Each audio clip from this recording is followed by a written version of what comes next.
I don't get road trips. They never seem to go right. Why do people like them so much?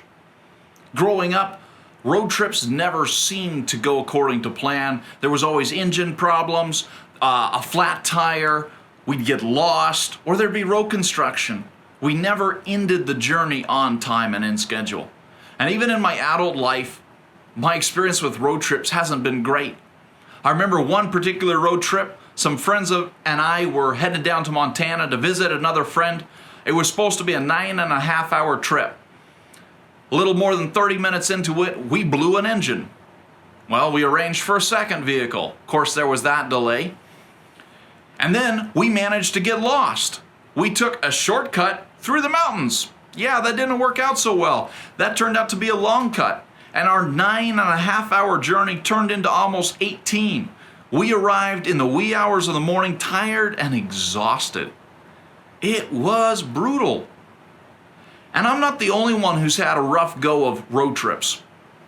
Actually, if you look in the Bible, you find that the disciples had some pretty interesting times on some of their journeys.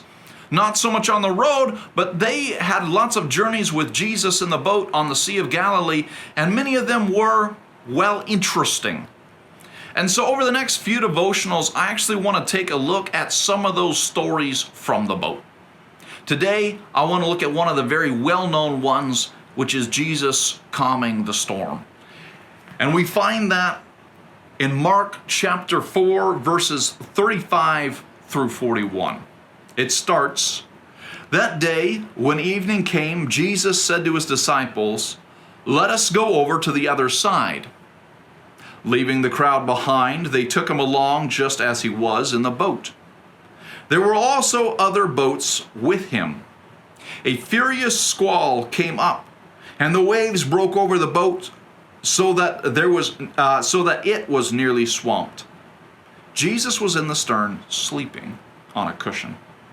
The disciples woke him and said to him, 'Teacher, don't you care if we drowned?'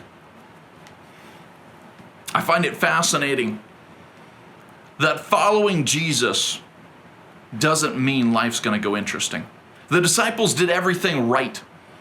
They followed Jesus' direction. They had Jesus in the boat, and yet the storm still came.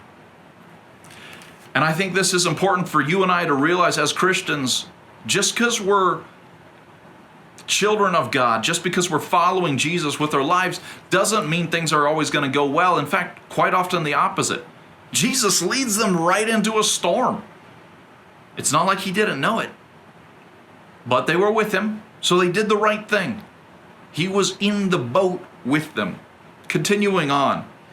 He got up and rebuked the wind and said to the waves, 'Be quiet, be still.'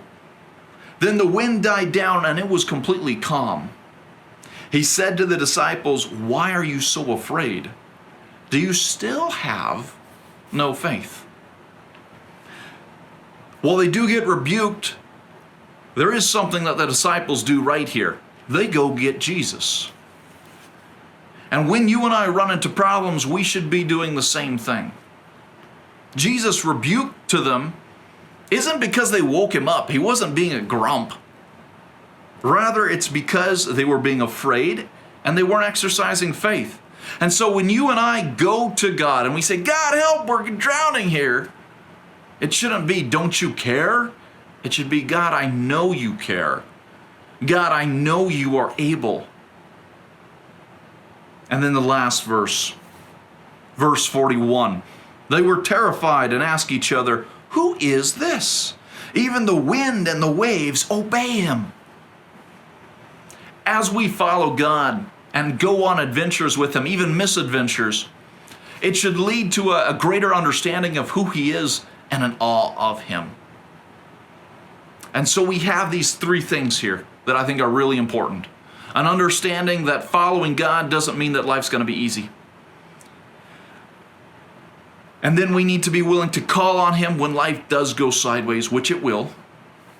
But we do so in faith. We do so knowing that he is able, knowing that he cares. And then as we go on these adventures, we grow in our knowledge and understanding of him. We grow in our awe of him. And these three things, I believe, will lead to a growth in faith. And as we have faith and as we exercise it, I believe we experience the peace of God. Just like Jesus calmed the storm, so he will bring calm into our life. I hope this has been a blessing to you. May you go in the grace and peace of the Lord. Bye for now.